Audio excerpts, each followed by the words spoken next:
الحمد لله رب العالمين. أشهد أن لا إله إلا الله وحده لا شريك له، وأشهد أن سيدنا ومولانا محمدا عبده ورسوله. أما بعد، فأعوذ بالله من الشيطان الرجيم. بسم الله الرحمن الرحيم. أولم يسيروا في الأرض فينظروا كيف كان عاقبة الذين كانوا من قبلهم كانوا هم أشد منهم قوة وآثارا في الأرض فأخذهم الله بذنوبهم وما كان لهم من الله من واق.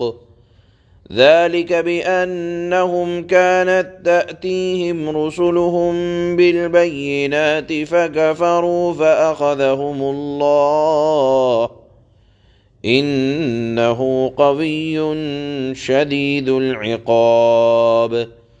وَلَقَدْ أَرْسَلْنَا مُوسَى بِآيَاتِنَا وَسُلْطَانٍ مُبِينٍ إِلَى فِرْعَوْنَ وَهَامَانَ وَقَارُونَ فَقَالُوا سَاحِرٌ كَذَّابٌ. فَلَمَّا جَاءَهُم بِالْحَقِّ من عندنا قالوا اقتلوا أبناء الذين آمنوا معه واستحيوا نساءهم وما كيد الكافرين إلا في ضلال. صدق الله مولانا العلي العظيم. اللہ پاک نے گزشتہ آیات میں ارشاد فرمایا تھا کہ دیکھو، قیامت کے دن فیصلہ کرنے والی ذات اللہ کی ہے، اور اس کے اوصاف اور کمالات میں سے یہ ہے کہ اللہ سے کچھ بھی چھپا ہوا نہیں ہے۔ اللہ کے علم کی شان یہ ہے کہ اللہ تو آنکھوں کی خیانت کو بھی جانتا ہے، اور اس خیانت سے بڑھ کر اللہ تو دل کے ارادوں سے بھی واقف ہے۔ لہذا جس اللہ کی شان یہ ہے، وہ اللہ قیامت کے دن انصاف کے ساتھ ہر ایک کا فیصلہ فرمائیں گے، اور کوئی اپنی بات سے مکر بھی نہیں سکتا، اس لیے کہ اللہ تو یہ بھی جانتے ہیں کہ تمہارے دل میں کیا بات آئی تھی۔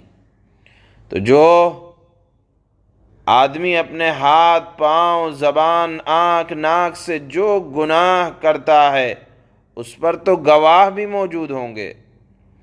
پھر آج کی آیات میں اللہ جو لوگ کفر و شرک پر اصرار کرتے ہیں اور رسولوں کی مخالفت میں انتہا کو پہنچے ہوئے ہیں، اللہ انہیں آگاہ کرتے ہیں کہ دیکھو، بہت سی امتیں اللہ نے اس دنیا میں ہلاک کر دی ہیں اپنے شرک و کفر پر اصرار کرنے کی وجہ سے۔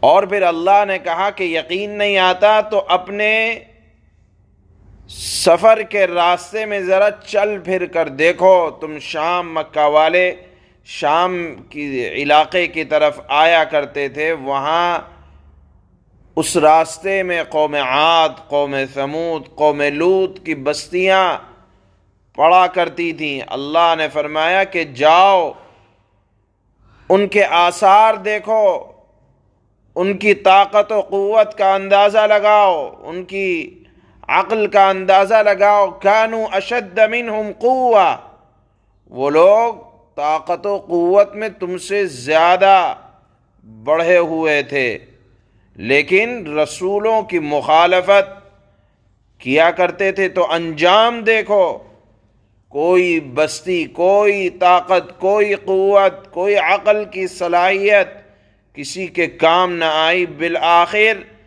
غلبہ اگر نصیب ہوا تو اہل ایمان کو ہوا۔ ہاں، اس غلبہ ہونے تک ہو سکتا ہے بیچ میں امتحانات کے طور پر پریشانیاں اہل ایمان کو آئیں، جیسے رسول اللہ کے زمانے میں مسلمانوں کو آ رہی تھیں، لیکن اللہ نے وعدہ فرمایا کہ بالآخر دیکھو پریشانیاں تو فرعون کے زمانے میں حضرت موسیٰ علیہ السلام کی قوم پر بھی آئی تھی، اور کیسی پریشانیاں آئی تھیں کہ آپ ابھی حضرت موسیٰ دنیا میں تشریف نہیں لائے، لیکن فرعون نے کہ دربار میں کسی نجومی نے آ کر کہہ دیا کہ ایک لڑکا پیدا ہونے والا ہے اور وہ فرعون کی بادشاہت کو ختم کر دے گا، تو فرعون نے اعلان کر دیا کہ بچوں کو قتل کر دیا جائے، عورتوں کو زندہ بچیوں کو رکھا جائے۔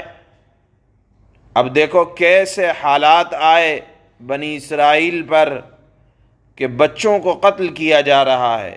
یہ بچوں کے قتل کا واقعہ بنی اسرائیل میں 2 مرتبہ ہوا، ایک تو حضرت موسیٰ کے آنے سے پہلے، پیدا ہونے سے پہلے، اور ایک جب حضرت موسیٰ علیہ السلام پیغمبر بن کر آئے اور فرعون کو انہوں نے بھرے دربار میں شرمندہ کیا۔ اس وقت بھی فرعون نے یہ کہا تھا کہ بنی اسرائیل کے مردوں کو قتل کر دیا جائے اور عورتوں کو زندہ رکھا جائے کہ ان سے اپنے گھروں کی خدمت لیں گے۔ آپ دیکھیں کہ انہوں نے ہر طرح کی تدبیر کی۔ کیا تدبیر کی؟ کہ مسلمان کو، اسلام کو، اللہ والے لوگوں کو، پیغمبروں کو مٹا دیا جائے، لیکن مٹانے والے خود مٹ گئے۔ ان کے مکانات، ان کے قلعے، ان کے کھنڈرات، شکستہ آثار آج بھی موجود ہیں۔ اللہ نے کہا کیا چل پھر کر نہیں دیکھتے کہ ہم نے ظالموں کو ان کے گناہوں کے سبب کس طرح پکڑ لیا اور کوئی بچا نہ سکا، نہ قوم سمود کو، نہ قوم لوط کو، نہ قوم عاد کو۔ یہ مصیبتیں ان کے اوپر صرف اس لیے آئیں کہ اللہ کے رسول ان کے پاس نشانیاں اور معجزات لے کر آتے رہے، وہ انکار کرتے رہے، جھٹلاتے رہے۔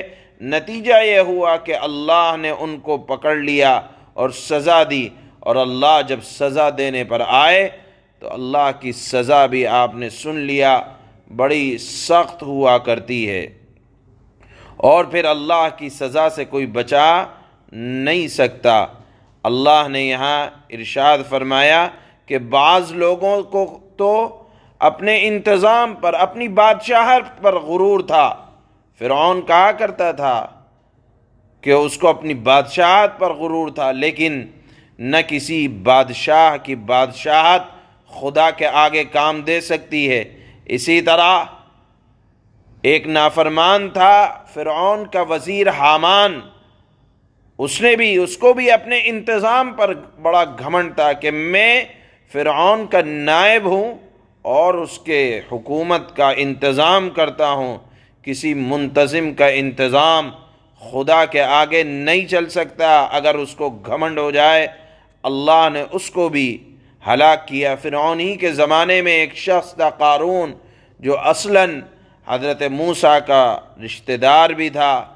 اس کے پاس دولت کے انبار تھے، نہ دولت نے قارون کو اللہ کی پکڑ سے بچایا۔ یہ تینوں باتیں اللہ نے آج کی ان آیات میں نقل کی ہیں کہ دیکھو اگر مسلمان ہیں اور مصائب آ رہے ہیں، پریشانیاں آ رہی ہیں، تو گھبرانے کی ضرورت نہیں۔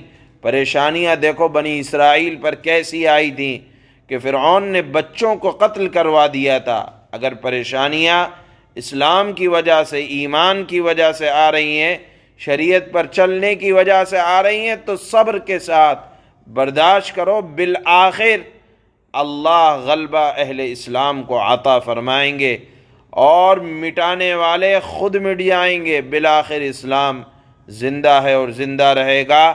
دوسری بات ان آیات کے اندر اللہ نے یہ ارشاد فرمائی کہ دیکھو ظالموں، بہت زیادہ دن تک اللہ ظلم کو بھی برداشت نہیں کرتا، بالآخر پکڑ کرتا ہے، جس طرح قوم عاد و قوم سمود کی اللہ نے قوم فرعون کی پکڑ فرمائی۔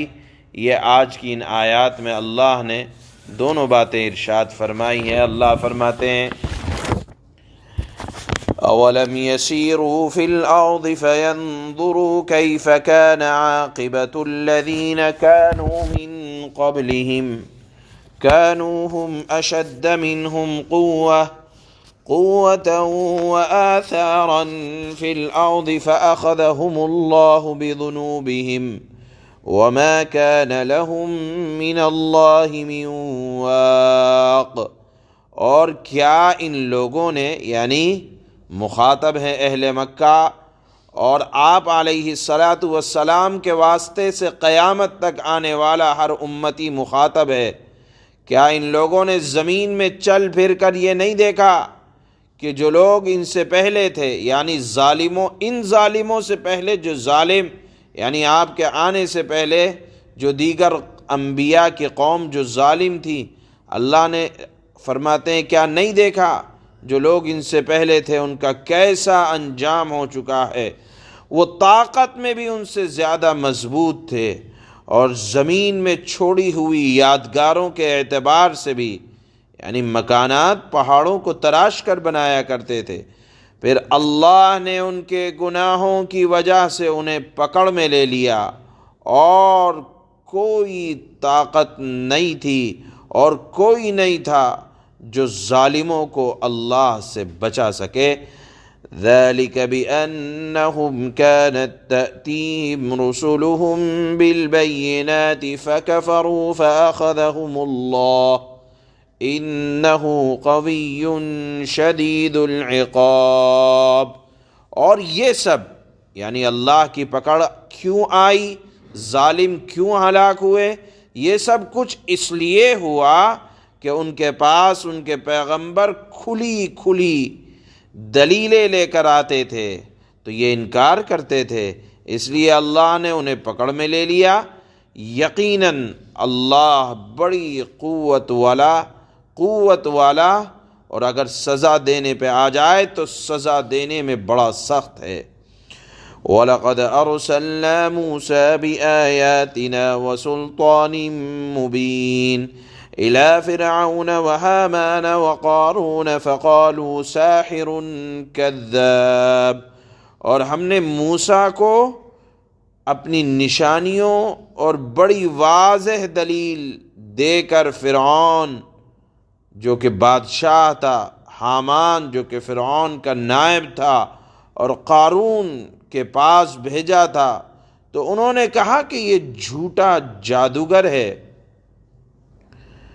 فَلَمَّا جَاءَهُم بِالْحَقِّ مِنْ عِنْدِنَا قَالُوا اقْتُلُوا أَبْنَاءَ الَّذِينَ آمَنُوا مَعَهُ وَاسْتَحْيُوا نِسَاءَهُمْ وَمَا كَيْدُ الْكَافِرِينَ إِلَّا فِي ضَلَالٍ۔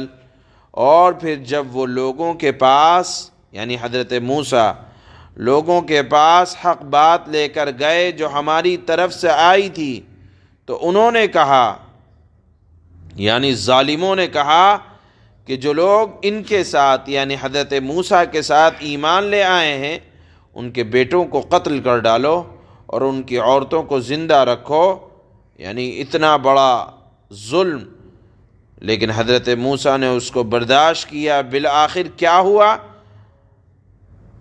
حالانکہ کافروں کی چال کا انجام اس کے سوا کچھ نہ ہوا کہ وہ مقصد تک نہ پہنچ سکے، یعنی اسلام کو اور ایمان والوں کو مٹا نہ سکے، اور مٹانے والے خود مٹ گئے۔ ان آیات میں گویا کہ اللہ نے اہل ایمان کو خبردار کیا کہ اگر حالات آئیں تو گھبرانے کی ضرورت نہیں ہے، ایمان کو اور اسلام کو زندہ رکھنا یہ اللہ کی ذمہ داری ہے۔ سبحان اللہ بحمدہ، سبحانک اللہم وبحمدک، اشہد ان لا الہ الا